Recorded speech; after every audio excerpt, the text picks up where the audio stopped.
سیدنا غوث اعظم فرماتے ہیں، مادر زاد ولی اللہ ہونے کے باوجود فرماتے ہیں میں نے 40 سال عشاء کے وضو سے فجر پڑھی ہے۔ کتنا عرصہ؟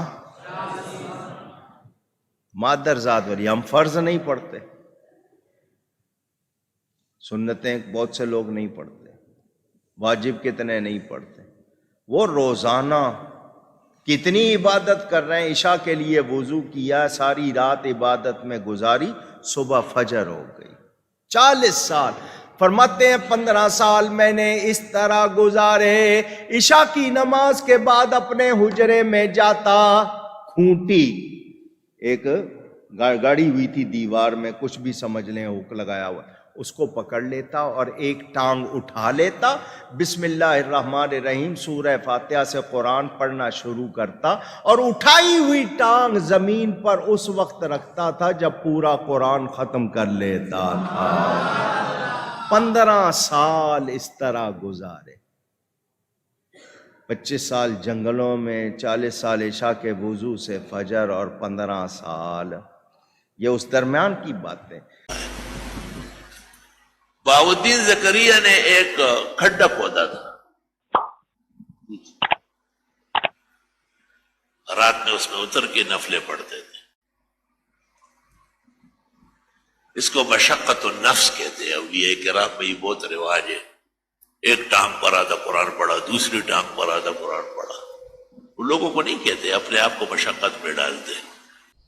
پھر بخاری مسلم میں وہ حدیث ہے جو 3 اصحاب غیر موجودگی میں نبی الاسلام کی ازواج کے پاس پردے میں آ کے حضور کے معاملات پوچھتے ہیں، تو وہ نبی الاسلام تو ایک نارمل زندگی گزار رہے تھے، آپ رات کو سوتے بھی تھے، آپ نفلی روزہ رکھتے بھی تھے، نہیں بھی رکھتے تھے۔ تو بخاری مسلم کے الفاظ ہیں، انہوں نے نبی الاسلام کی عبادت کو ہلکا جانا، اور پھر آپس میں گفتگو کرتے ہوئے کہا کہ اللہ کے نبی تو بخشے بخشائے ہیں، ان کو کیا ضرورت ہے۔ ایک نے کہا کہ میں پوری زندگی شادی نہیں کروں گا، صرف اللہ اللہ کروں گا۔ دوسرے نے کہا کہ میں روزانہ روزہ رکھوں گا، اور تیسرے نے کہا کہ میں روزانہ پوری رات جاگا کروں گا۔ یہ کہتے ہیں 40 سال تک عشاء کے وضو سے فجر، اے تکیو کیا ہوندہ ہے انہاں نال۔ یہ چلے گئے، یہ باتیں کر کے وہ وہاں پہ گئے تو نبی الاسلام کی زوجہ محترمہ جو تھی انہوں نے سن لیا، اور جب حضور واپس آئے تو انہوں نے کہا کہ جی یہ دعوے کر کے گئے ہیں۔ حضور نے کہا بلاؤ ان کو۔ بخاری مسلم کے الفاظ ہیں، بلایا گیا، آپ فرمایا اللہ کی قسم میں تم سے زیادہ اللہ کا تقوی رکھتا ہوں۔ یہ پہلا جملہ یہ چھکا تھا کہ تم تقوی اور نیکوکاری یہ سمجھتے ہو کہ یہ حرکتیں کرو گے اور مجھ سے زیادہ کوئی نیک ہو سکتا ہے؟ میں اللہ کا پیغمبر ہوں، میں تم سے زیادہ اللہ کا تقوی رکھتا ہوں، میں نفلی روزے رکھتا بھی ہوں، چھوڑ بھی دیتا ہوں، میں رات کو آرام بھی کرتا ہوں اور اٹھ کے نماز بھی پڑھتا ہوں، یعنی ایک نارمل لائف گزار رہا ہوں، اور میں نے بیویاں بھی رکھی ہوئی ہیں، نکاح کیے ہوئے ہیں۔ پھر آپ نے فرمایا فمن رغب عن سنتی، جس نے میری سنت کو چھوڑ دیا۔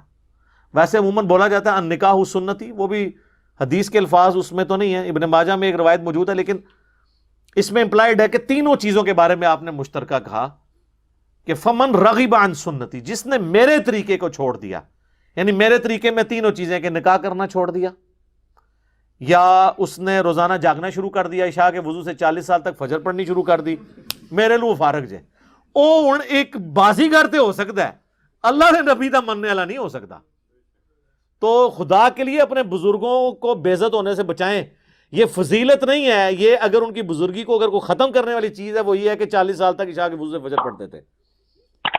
جی اے تے بزرگ وڈنے والی ہے گل، بزرگاں نو بچانا ہے تے یہ کیا کرو، رات نو سوندے بھی سن تے اٹھ کے نماز بھی پڑھ لیندے سن، یہ نہ کوئی عشاء کے، یہ بتاتے ہیں کرتب ان کا، یہ کرتب ہی ہے نا۔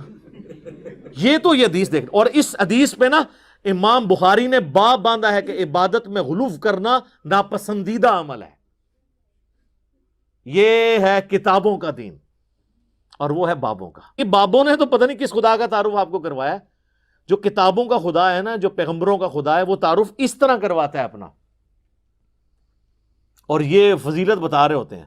ایک اور حدیث ہے بخاری اور مسلم دونوں میں، حضرت عبداللہ بن عمر بن عاص کی بیوی نے حضور کو شکایت بھیجی کہ یہ جو آپ کا صحابی ہے نا یہ میرے حقوق پورے نہیں کرتا، یہ روزانہ روزہ رکھتا ہے اور رات کو بھی پوری رات عبادت کرتا رہتا ہے. تو نبی علیہ السلام نے ان کو بلا کے پوچھا کہ اے عبداللہ میں نے تمہارے بارے میں یہ سنا ہے، کیا ایسا ہی ہے؟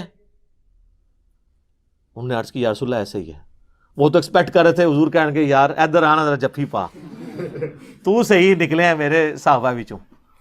ہاں فرمایا عبداللہ اگر ایسا کرو گے پوری رات جاگو گے تو تم اندھے ہو جاؤ گے، تمہاری آنکھوں کا بھی تم پہ حق ہے، تمہارے جسم کا بھی تم پہ حق ہے، تمہاری بیوی کا بھی تم پہ حق ہے. پھر نبی علیہ السلام فرمایا دیکھو میں بھی تو ایک لائف زندگی گزار رہا ہوں نا، میں رات کو سوتا بھی ہوں، اٹھ کے نماز بھی پڑھتا ہوں، نفلی روزے رکھتا بھی ہوں، چھوڑ بھی دیتا ہوں. انہوں نے کہا یا رسول اللہ صلی اللہ علیہ وسلم میرے اندر بہت طاقت ہے، میں اللہ کی عبادت کر سکتا ہوں، تو میں تو روزانہ روزہ رکھوں گا. آپ نے فرمایا کہ جو روزانہ روزہ رکھتا ہے گویا کہ ایسا ہے کہ وہ روزہ رکھتا ہی نہیں. چلو زیرو. یہاں کتنے بزرگوں کا کہتے ہیں جی این سال تو انہوں نے روزہ ہے. فرماتے ہیں پھر 1 سال پہلے سال میں نے کھانا چھوڑا، پھر میں نے پینا چھوڑ دیا، 3 سال میں نے کچھ کھایا پیا نہیں. کتنا عرصہ؟ پھر کہیے او خدا دا نہ گلاں بند کر دو، بزرگی بچانی سے کسی دی ہے پٹھیاں پٹھیاں گلاں بند کرو. آپ فرمایا جو روزانہ روزہ رکھتا ہے گویا وہ روزہ نہیں رکھنے والا. پھر آپ نے فرمایا کہ مہینے میں 3 روزے رکھ لو، یہ گویا ایسا ہے کہ تم ہمیشہ روزے رکھتے ہو. ان کا یا رسول اللہ میرے میں اس سے زیادہ طاقت ہے. پھر حضور نے اور بڑھائے کرتے کرتے آپ نے آخر میں فرمایا کہ بس اتنی اجازت ہے کہ 1 دن روزہ رکھو 1 دن نہ رکھو، یہ داودی روزے ہیں، اس سے زیادہ میں تمہیں اجازت نہیں دوں گا. تو پھر جب وہ بوڑھے ہو گئے نا تو وہ پھر وہ یاد کرتے تھے اس حدیث کو، کہتے تھے او کاش میں نے حضور کی وہ والی فیسلٹی لے لی ہوتی، اب مجھ سے نہیں روزے رکھے جاتے. تو وہ حضور نے تو مجھے پہلے اتنی بڑی آفر کی تھی. خیر ہمارے لیے تو اس سے بھی آسان آفر ہے. صحیح مسلم میں حدیث ہے، جامعہ ترمذی میں، سنن ابی داؤد میں، سنن نسائی میں، سنن ابن ماجہ میں، یہ جو 6 مین اہل سنت کی کتابیں ہیں نا، بخاری کے سوا باقی 5 کی 5 کتابوں میں حدیث ہے کہ جو رمضان کے روزے رکھے اس کے بعد شوال کے 6 روزے رکھ لے گویا اس نے پوری زندگی کے روزے رکھے. یعنی ہر سال وہ رکھتا رہے نا تو سال کے اس کے روزے ہوتے رہیں گے. اور وہ 6 روزے آپ پورے مہینے میں کسی بھی وقت رکھ سکتے ہیں. بعض کہتے ہیں ایک فوراً بعد رکھ لو باقی بعد رکھ لو، بعض کہتے ہیں فوراً رکھ لو. نہیں، ایسی کوئی نہیں ہے، پورے مہینے میں آپ کسی بھی وقت 6 روزے وہ پورے کر لیں جس طریقے سے مرضی. ساتھ رکھنے کا یہ فائدہ ہوتا ہے، ایک روٹین بنی ہوتی ہے تو وہ رکھنے آسان ہو جاتے ہیں، کیونکہ بعد میں پھر جیسے ہی تھوڑی گیپ آتا ہے نا تو پھر رکھنے مشکل ہو جاتے ہیں. بہتر یہ ہے کہ عید کے فوراً بعد روزے ساتھ شروع کر دیے جائیں، جتنا آسانی کے ساتھ کوئی رکھ سکتا ہے. تو وہ بھی گویا اس طرح ہے جس طرح پورے سال کے روزے رکھنے والا ہے. تو سر یہ کتابوں کا دین بہت آسان ہے. میں اکثر اپنے بھائیوں سے کہتا ہوں، لوگ تو یہ کہتے ہیں کہ علم دین آئے گا تو پھر مشکل ہو جاتی ہے، عمل کرنا پڑ جاتا ہے. سر یہ لوگ کہتے ہیں، حالانکہ اگر آپ کے پاس علم دین آ جائے نا تو آپ کے لیے دین پہ چلنا آسان ہو جاتا ہے. کئی کام آپ ایسے کر رہے ہوتے ہیں جو فضول ہوتے ہیں اور آپ نے خام خواہ اپنے آپ کو مصیبت میں ڈالا ہوتا ہے، اور وہ اللہ کی نافرمانی کے کام ہوتے ہیں اور آپ اس پہ مشقت اٹھا کے تو بڑے ثواب کی امید لگائے بیٹھے ہوتے ہیں، جبکہ اللہ نے اسے 0 سے ملٹیپلائی کرنا ہے. صحیح مسلم میں حدیث ہے، نبی علیہ السلام فجر کی نماز پڑھنے کے بعد اپنے گھر تشریف لائے تو آپ نے اپنی زوجہ سیدہ جویریہ کو دیکھا کہ وہ مصلی پہ بیٹھی ہوئی ہیں. تو آپ کافی دیر بعد جب واپس آئے نا تو وہ ابھی تک مصلی پہ بیٹھی ہوئی تھی. کم از کم 1.5-2 گھنٹے تو بنتے ہیں فجر سے لے کے اشراق تک. اور اس کے بھی بعد حضور تو صحیح مسلم میں آتا ہے کہ کافی جب سورج بلند ہوتا تھا تو واپس آتے تھے. تو آپ جب گئے یعنی فجر کے لیے جا رہے تھے تو وہ مصلی پہ تھی، اور واپس اتنی دیر بعد آئے تو مصلی پہ ہی تھی. آپ فرمایا تم صبح کی بیٹھی ہوئی ہو مصلی پہ، اور میں نے آنے کے بعد 4 کلمات 3 دفعہ کہے ہیں اور مجھے اس سے زیادہ ثواب مل گیا جو تم صبح سے بیٹھی ہوئی ہو.